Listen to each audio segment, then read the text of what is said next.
नमस्कार दोस्तों, मैं अंकुर उपाध्याय स्वागत करता हूं आप सभी का आपके अपने YouTube channel share market analysis में। दोस्तों, आज बाजार में बढ़िया तेजी थी और गिरावट भी थी।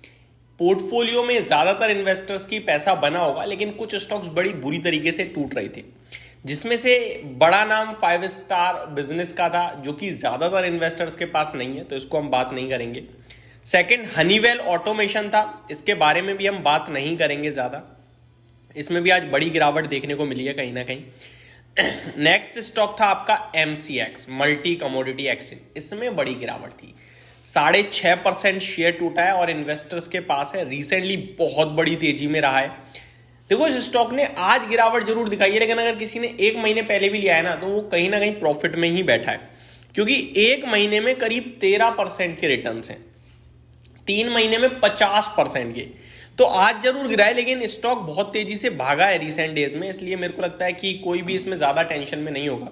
और बीते 1-2 दिन में आई थिंक हायर प्राइसेस पे बहुत कम ही इन्वेस्टर होंगे जिन्होंने खरीदा होगा। सबको 6,000 रुपए से ही लग रहा था महंगा हो गया, इसलिए ज्यादा इसके बारे में भी बात नहीं करेंगे। लेकिन डिक्सन टेक, ये एक चर्चा का विषय है।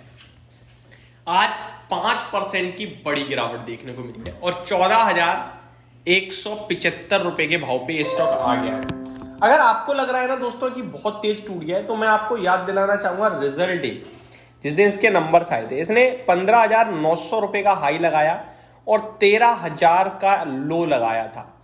वो एक कैंडल, इतनी बड़ी कैंडल हो गई है। एक जो टेक्निकल्स जानते हैं, जो पढ़ते हैं, उनको पता होगा, मेरे से भी ज्यादा पता होगा। एक मदर कैंडल होती है, फिर उसके अंदर काफी बेबी कैंडल्स फॉर्म हो जाती हैं। तो वो जो 25 अक्टूबर की मदर कैंडल बन गई है ना, अब उस कैंडल का हाई और लो जिधर भी जब भी ब्रेक होगा, तो बड़ी तेजी है, बड़ी गिरावट आने की संभावना है। लेकिन हम ना हाई के बारे में सोचेंगे ना लो के बारे में, हम सोचेंगे बाय ऑन डिप के बारे में। सिंपल है, नंबर्स अच्छे थे, वैल्यूएशन महंगे है, लेकिन फॉरवर्ड अर्निंग्स पे देखोगे तो आपको रीजनेबल लगेगा स्टॉक की बात करूं तो 13,062 का लो लगाने के बाद सेम डे 13,900 की क्लोजिंग आई। 900 पॉइंट नीचे से ऊपर बंद हुआ। अगले दिन स्टॉक में और अच्छा मूव देखने को मिला, 14,236 पे क्लोजिंग आई। और कल तो स्टॉक ने बढ़िया तेजी दी बाजार के साथ और 14,939 पे आ गया। यानी कि 15,000 के भाव दोबारा स्क्रीन पे आ चुके थे आपके लिए। लेकिन फिर आज बड़ी गिरावट आई और स्टॉक आपके लिए दोबारा 14,175 पे आ चुका है। क्या करें? 13,000 के करीब ये स्टॉक दोबारा पहुंचता है तो वहां इसमें एक्यूमुलेशन के मौके तलाशें। अब प्रॉब्लम ये कि छोटा निवेशक जिसकी पोर्टफोलियो 2-4 शेयर हैं डिक्सन के, अब 14,000 रुपए का शेयर है, वो 13,000 पे एवरेज करने के लिए भी उसे 13,000 रुपए चाहिए। तो वो एक बड़ी समस्या का विषय बन जाता है। किसी की पोर्टफोलियो 1 लाख की है, 2 शेयर पहले से ही लिए पड़े हैं, तो 28,000 या 20,000, 10,000 के भाव से भी लिए हैं, तो 20,000 आपका पहले ही 20% का एलोकेशन इस स्टॉक में है। और एक ही शेयर है तो फिर आपका 10% ऑलरेडी। अब उतना ही पैसा कहां से लाओगे आप लगाने के लिए? तो बड़ा है, इसलिए बड़े इन्वेस्टर जिन पे पैसा है, सफिशियंट पैसा है, वो थोड़ा 13,000 पे ले। और अगर गिरता है 13,000 से 15% या 10%, यानी 11,500 या 11,000, तो एडिशनल खरीदे। इस स्टॉक में 16,000 रुपए के लक्ष्य रखें। मेरे को लगता है ये स्टॉक आपको आगे चलकर बढ़िया पैसा बना के देगा। पहला स्टॉक था दोस्तों डिक्सन टेक्नोलॉजीज। आगे बढ़ते हैं अगले स्टॉक की तरफ। आगे बात करूं दोस्तों तो आज सिप्ला में भी आपने बड़ा फॉल देखा है, लगभग 4% शेयर टूटकर बंद हुआ है आपके लिए। इस कंपनी के कल नतीजे आए थे दोस्तों, ऊपर से लेकर नीचे तक कहीं से कहीं खराब नतीजे नहीं दिखेंगे।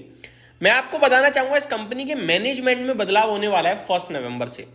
अभी कंपनी के जो वाइस चेयरमैन है, आई थिंक वो है MK हामिद जी, और अब इनके बेटे 1 नवंबर से कहीं ना कहीं पोजीशन संभालेंगे। ये रिजाइन दे रहे हैं बिकॉज ऑफ हिज एज, उम्र ज्यादा हो गई है जिसकी वजह से रिजाइन दे रहे हैं, और कोई रीजन नहीं है। तो मार्केट शायद इसी को डिस्काउंट करने की कोशिश कर रहा है। अदरवाइज गिरावट का तो मुझे कोई पर्टिकुलर बड़ा रीजन नहीं दिख रहा है। लेकिन ये स्टॉक ऐसा है जो टेक्निकली थोड़ा सा वीक जरूर लग रहा है, 1350 तक की जर्नी दिखा सकता है। लेकिन इस शेयर पे लॉन्ग टर्म इन्वेस्टर कहीं ना कहीं फोकस कर सकते हैं। मैं आपको बताना चाहूंगा दोस्तों डिस्क्लेमर के रूप में कि ये दोनों ही स्टॉक लॉन्ग टर्म पैरामीटर्स के हिसाब से मेरे को पसंद है और मेरी पर्सनल लॉन्ग टर्म पोर्टफोलियो में भी हो सकते हैं, तो मैं डिस्क्लेमर भी दे दूं। बट अगर आप इनके वैल्यूएशन या फाइनेंशियल्स चेक करोगे स्पेशली सिप्ला के, तो आपको कहीं से कहीं तक कोई दिक्कत नहीं दिखेगी।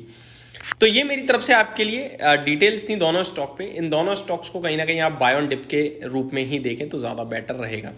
और भी स्टॉक्स हैं जिनमें करेक्शन हुई है और मौके ही लग रहे हैं मेरे को, उनके बारे में मैं आप सभी के साथ दिन के दौरान और वीकेंड के दौरान जरूर डिस्कस करूंगा। अभी के लिए सिर्फ इतना ही। Thank you so much for watching this video. Have a great day guys.